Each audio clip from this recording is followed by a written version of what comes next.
Philippians 4:8. Finally, brothers and sisters, whatever is true, whatever is noble, whatever is right, whatever is pure, whatever is lovely, whatever is admirable, if anything is excellent or praiseworthy, think about such things. Whatever is true. What is true? Truth is the light, something that we're only able to see if we have our eyes open. Truth is the rain that we're only able to feel if you're brave enough to get wet. So what am I trying to say? The truth is there if we allow us to know it. Jesus being crucified is both light and rain. Light because after this day, darkness was conquered. Rain? Well, rain because why ought a perfect being, lovely in all his ways, be sent as a lamb to slaughter? Whatever things are noble. Nobility is hard to come by nowadays. The dictionary defines noble as possessing outstanding qualities. How many of us can truly say they are noble without sounding too brash? This is because this is not something you say about yourself, but what someone thinks about you. Jesus, for example, rarely spoke about himself, and when he did speak about himself, it was for our benefit. When he said in John 14:6, I am the way, the truth, and the life. No one comes to the Father except through me. He let us know how we may inherit the kingdom of God. Man, what a noble dude. Whatever is right. Now, what is right? You see, right is said to be something innate. At least as many neurologists would argue. They of course believe murdering is bad. There's no reason to be told, as they say. That may be true. After all, God made us in his image. But this wasn't enough. Why? Because we've always wanted to enlarge that attribute that is mainly reserved for him. And that is power. Adam and Eve ate of the forbidden fruit because they wanted to know right from wrong. They wanted to know what God knew. Even though we were made in God's image, Cain killed his own brother Abel. The Israelites were supposed to obey the 10 Commandments and be holy like their God was holy, but they couldn't. So God sent his only begotten Son, so through him we may be saved, and to show us the attribute that we ought to mimic more often instead. Love. So are we able to do right without God? I say no, because what is right tends to change with the confinement of our society, hence changing us or confusing us while God remains the same. The grass withers and the flowers fall, but the word of our God stands forever. Isaiah 48. Whatever is pure. Pure. Who cares, right? At least that is how the world treats his word. Being pure is practically synonymous with being prude. That is because when people hear this word, they usually think about it in sexual terms. They might assimilate it to a bride being pure. But when you look at the larger scope of purity, you'll come to the conclusion that purity didn't come from us. Just take, for example, the birth of a human being, or a child having the time of his life, or love in its purest form. And that is only concerning us. But when you look at nature, you enter a level of purity that you can barely comprehend. When you analyze these things in depth, then you'll understand why Paul said what he said in 1 Corinthians 3:19. For the wisdom of this world is foolishness to God.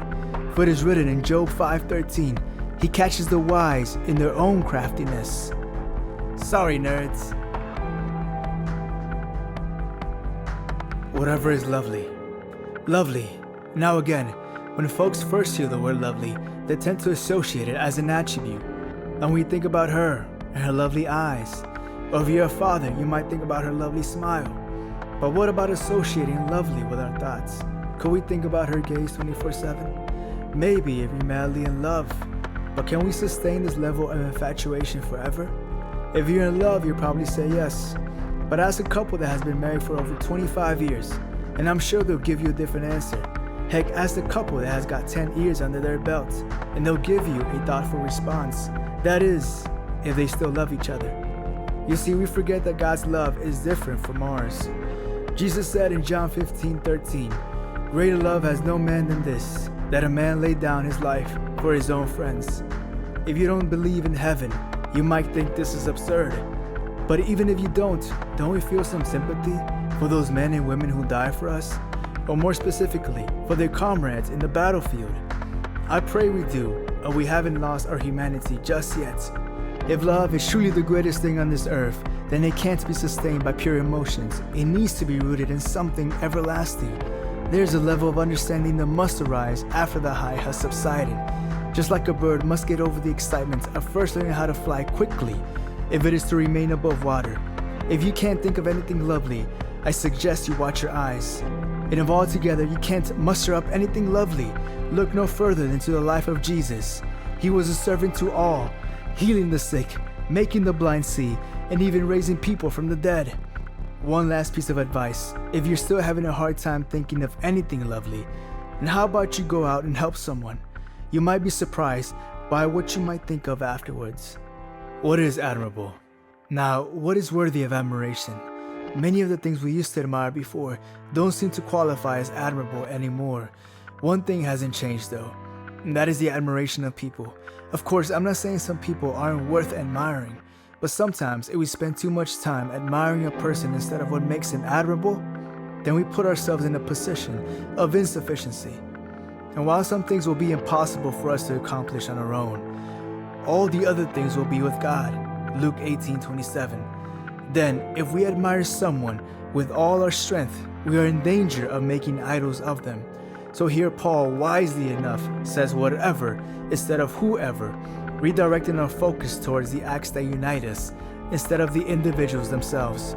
Remember, actions sustain truth when people fail to act. And finally, Paul finishes his verse by saying, if anything is excellent or praiseworthy, think about such things. Even though the command seems simple, I'll admit I find myself bombarded by things I got to do that day and beyond. I think it's no stretch of the imagination when I say that we are in danger of losing ourselves if we confide in the things of this world. No emphasis is put on the importance of finding yourself, a lot on being yourself, yes, but before being yourself, one not to go through the ups and the lows, not just accept the highs and deny the lows. Even the plane has got to go through some turbulence before it reaches its destination. The only solution I see to this dilemma is to deny ourselves the expedient satisfactions of this life, or to crucify the flesh, as Jesus puts it. To be in the world but not of it. It's not as radical as you might think. Some of the most successful businessmen had to deny themselves many nights out to get to where they are at. People deny themselves fatty foods to lose some weight and be healthier. But when it comes to following Christ, one must deny his whole self. This is where he crossed the line, the Pharisees would say. What they didn't know is that he erased the line and invited everyone over to the other side, as long as they were brave enough to believe that he had made a way, that he had conquered death, that he had risen from the dead. So is it hard to keep your mind occupied on these things? Sometimes.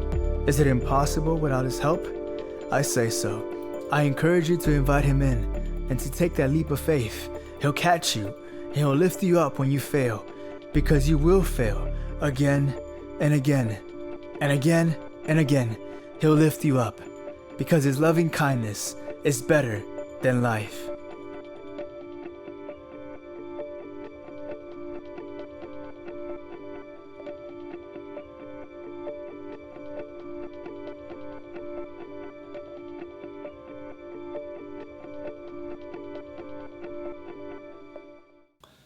Hello everyone, my name is Jose Guzman. I'm the director, writer, and narrator of this film. That's why at the end I just put a film by Jose Guzman. So to make it short and brief, and likewise I intend to make this message short and brief.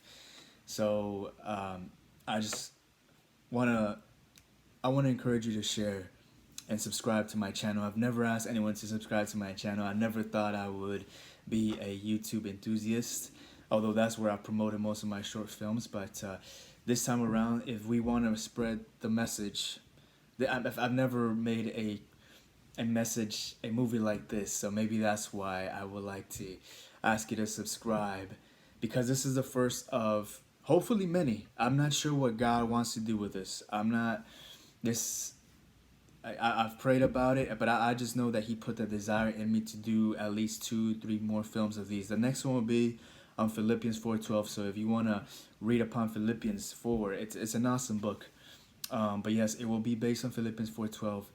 And let's not forget how we were before we met Christ, or before we got brought upon the Word. I know I was seeking truth, and I know that the Word and the gospel impacted me so much that I fell in love with Christ. And I think many of us just have to remind ourselves of that first love. I know God has been putting that message in my heart. Don't forget your first love. And I made an emphasis to speak to the non-believer in this film. So even to the believer, whenever we put the work, the talents that God gave us to actual use, then this is the manifestation of it. And in the process, we impact believers and non-believers. But yes, I just want to encourage you to subscribe and share this message, not just so to spread the word out there, but hopefully, and this is all in God's hands, but maybe in the process we actually make some money. And I say that because these projects take time. I started this project maybe 6 months ago. I started to put words on paper about 6 months ago, and it shouldn't have taken that long, honestly.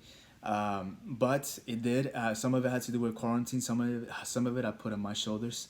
But this next movie that we make, with money or no money, it's gonna take less than a month. Mainly so because I am more determined than ever to do God's work and to walk into my calling.